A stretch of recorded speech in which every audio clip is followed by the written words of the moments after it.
안녕하십니까. 2023년 3월 15일 최병목 팩트 시작하겠습니다. 대장동 핵심이죠. 김만배 씨에 대한 공소장이 공개가 됐습니다. 그 공소장에 보면 매우 주목할 부분이 하나 들어가 있는데, 사실은 지난 두 번의 구속영장에 이어서 이번에는 밖에 나와 있다가 다시 구속되는 그런 상황이었죠. 여기 보면 정치권과의 연계 뭐 이런 것들을 아주 짙게 암시하는 대목이 있다. 그걸 소개해 드리겠습니다. 이렇게 되어 있습니다. 정영학 녹취록에 이제 정진상 전 민주당 정책조정실장, 정무조정실장이죠. 이 사람이 등장을 한 시점이 대략 2021년 한 10월, 11월 이쯤 됩니다. 그러니까 그때부터 2021년 1월쯤에 자기 변호사를 통해서 정치권 인사는 익명으로 되어 있는 모양입니다. 걱정하지 마라. 이런 취지의 메시지를 전달했다 하는 게 그 공소장에 기록이 되어 있습니다. 걱정하지 마라는 건 무슨 뜻일까요? 그때는 대선이 본격화되고 있는 국면이죠. 그러니까 대장동 사태와 관련해서 이재명 후보와 본인과의 관계를 자기가 털어놓을 가능성 없다.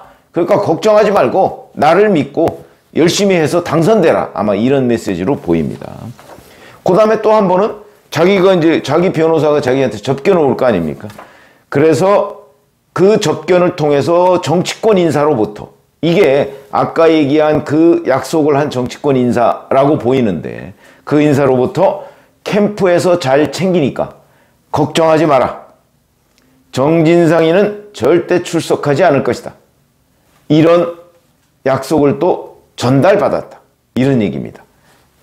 2021년 11월부터 2022년 1월이면 대선이 본격화되고요. 2022년 1월이면 대선이 2달 남은 때입니다. 이 즈음에 누가 수사를 하고 있었죠? 문재인 정부의 검찰이 수사를 하고 있었습니다. 근데 이때 김만배 씨와 정치권 인사는 틀림없이 이재명 캠프 내나 이런 데 법률지원단이나 아니면 핵심 누구나 이 사람들이겠죠. 이 사람들 사이에 계속해서 소통이 있었다. 김만배는 그 사람한테 나 털어놓지 않을 테니까 걱정하지 말라고 그랬고, 그 다음에 그 정치권 인사는 김만배 씨한테 캠프에서 잘 챙기고 있으니까 그러니까 걱정하지 마. 이런 얘기를 서로 주고받았다. 굉장히 중요한 얘기죠. 자, 여권, 그 당시에 여권 아닙니까? 이재명 후보가. 거기에서 대장동 수사를 계속 챙긴다. 그 얘기는 당시 문재인 정부의 검찰은 친문검찰이니까 이 친문검찰이 결국 여권하고 어떤 식으로든 소통이 이루어지고 있다는 것을 우리가 짐작할 수 있는 대목입니다. 근데 이거 말고 한번 그런 거 기억나시죠? 유동규 씨 진술로 뭐가 났었냐면, 김용전 민주연구원 부원장이 자기한테 전화를 해서, 그러니까 2021년 9월 말에 대장동 수사가 시작이 됐는데 9월 중순에 9월 말에 유동규 씨에 대한 압수수색이 있었죠. 이 압수수색 직전에 김용하고 통화할 때 김용이 그런 얘기를 했다는 거죠. 자, 정진상이 지금 유동규 당신 문제로 검사장하고 술을 먹고 있으니까 너는 어디 가서 쓰레기라도 먹고 배탈이 나서 입원해라. 또는 태백산맥이라도 타라. 한 열흘간만 숨어 있어라. 그러면 우리 문제 해결된다. 이런 얘기들을 했다고 유동규 씨가 진술한 적이죠. 이것도 보면 정진상이 검사장하고 술 먹었다. 술 먹고 있다. 그 당시에. 술 먹었다도 아니고. 그렇게 되면 결국 그 당시에 검사장은 서울중앙지검장 이정수 검사장. 물론 이건 전면적으로 본인이 부인하고 있지만, 그러나 그 얘기가 김용 전 부원장이 있지도 않은데 만들어서 유동규 씨한테 거짓말을 했을 것 같지는 않다. 그거랑 이거랑 연결을 시켜보면 결국은 당시 문재인 정부 검찰이 대장동 수사를 대장동 일당에만 치중하고 이재명과 정진상 쪽은 아예 제껴놓고 있었다는 건 그 후 수사의 진척 과정을 보더라도 다 입증이 됩니다. 그러다가 나중에 도저히 안 되겠으니까 정진상을 제 기억에는 12월인가 이때 한 번 소환하고 나서 그냥 없던 일이 돼버렸습니다. 그게 바로 문재인 정부 검찰이 대장동 수사 방식이었다. 근데 이 수사 방식이 정상이냐? 지금 윤석열 정부 검찰이 대장동 수사를 다시 해서 여기까지 왔는데 그걸 보면 문재인 정부 때의 검찰 수사는 그건 수사가 아니다. 두둔이지. 이재명 두둔이. 옹호죠. 이재명 옹호. 이런 걸로 들었는데 그걸 우리가 그냥 그런가 보다 이렇게 놔둘 수는 없는 거 아닙니까? 거기에 강력한 의혹이 있다.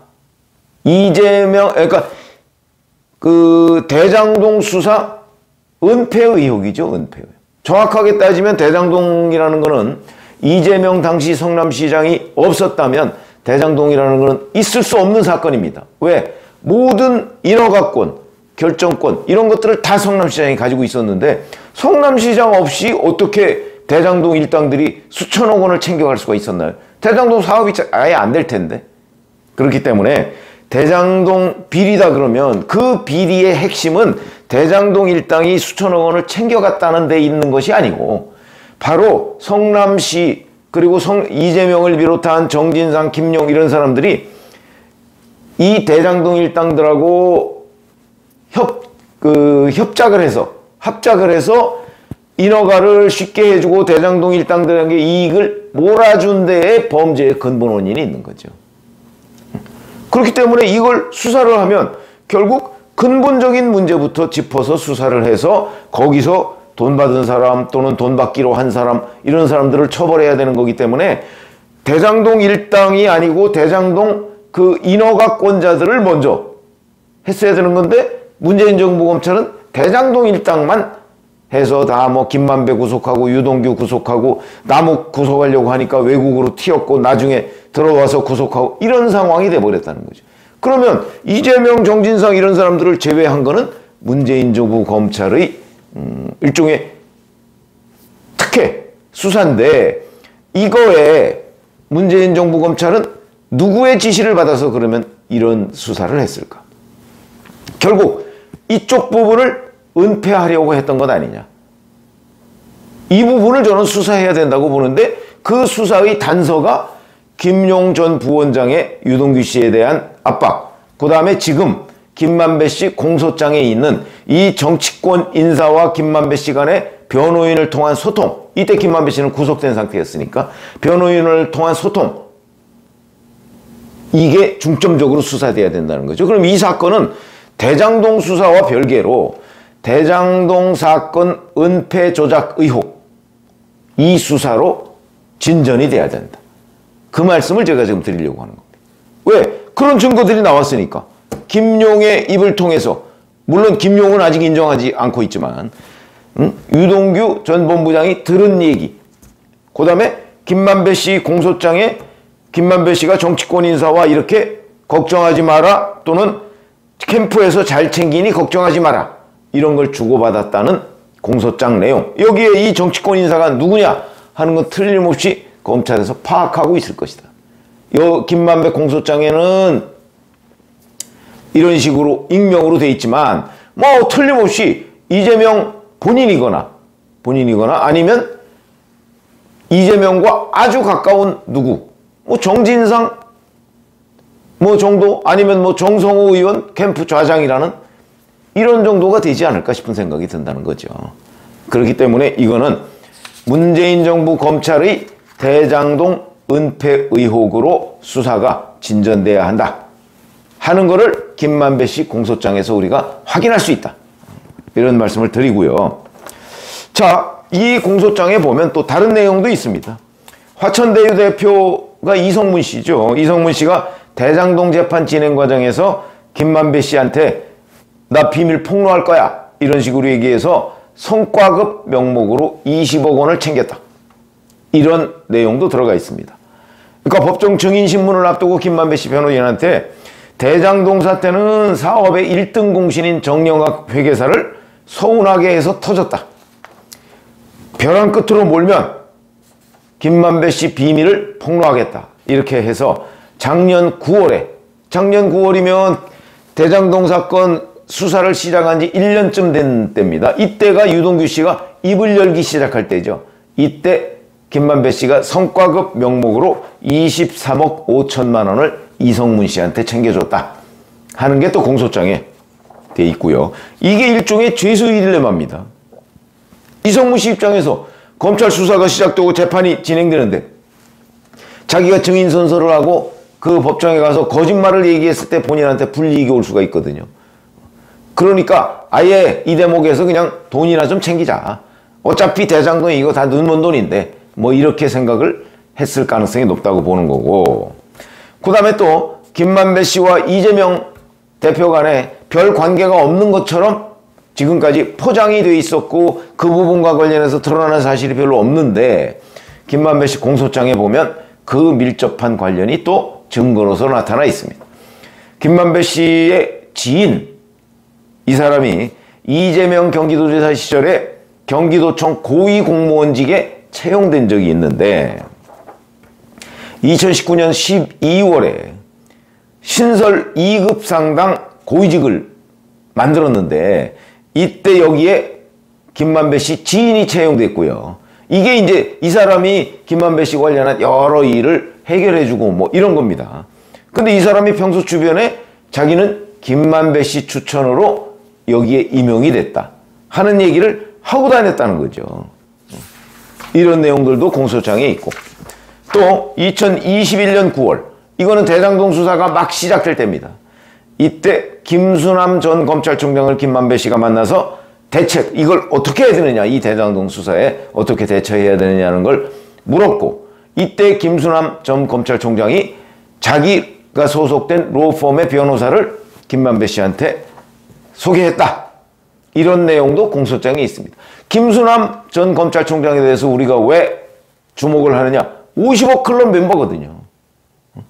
50억 클럽 멤버에 김수남 전 검찰총장이 있기 때문에 주목할 수밖에 없는 것이다 하는 거고요. 자, 이런 것들을 보면 뭐 김수남 전 검찰총장이 김만배 씨한테 변호사를 소개했다는 거 뭐 그거 가지고 뭐 어떻게 처벌을 안 하겠지만 50억 클럽에 대한 수사는 왜 문재인 정부 검찰도 곽상도 전 의원 외에는 안 하고 지금 윤석열 정부 검찰도 왜 이 50억 클럽에 대한 수사를 진척시키지 않고 있느냐.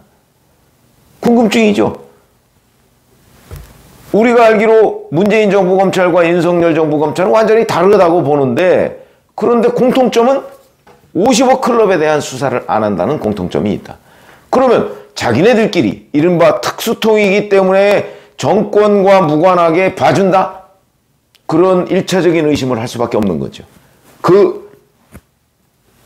50억 클럽 그 명단에 보면 이런저런 사람들이 있는데 이 사람들을 자, 문재인 정부 검찰이든 윤석열 정부 검찰이든 우리는 이 사람들을 봐줄 수밖에 없다. 그래서 수사가 곽상도 전 의원 외에는 이루어지지 않고 있다. 이런 것인지, 이 가능성을 제3자적인 입장에서 보면 가장 합리적으로 의심할 수밖에 없다는 거죠. 그렇기 때문에 저는 50억 클럽에 대한 특검, 그건 민주당이 주장을 하고 있습니다만은 이 특검을 반드시 해야 된다. 왜냐하면 어떤 정부의 검찰도 50억 클럽을 제대로 수사하지 않고 있으니까. 이럴 때 할 수 있는 게 바로 특검이다. 이렇게 말씀을 드릴 수가 있는데, 자, 그래서 오늘은 김만배 씨 공소장이 일부 언론 매체에 보도가 됐는데 그 내용에서 우리가 가장 주목해야 할 부분, 바로 문재인 정부의 대장동 수사 은폐 의혹이다. 이 부분을 수사해야 된다. 이 최종적인 사령탑, 컨트롤타워가 어디냐 하는 것까지 밝혀내고, 그 다음에 당시 문재인 정부의 검찰이 누구와 내통을 해서 대장동 수사를 완전히 엉뚱한 방향으로 몰고 갔느냐, 그 흔적들이 김만배 씨 공소장에 나타나 있다. 이런 말씀을 드립니다. 고맙습니다.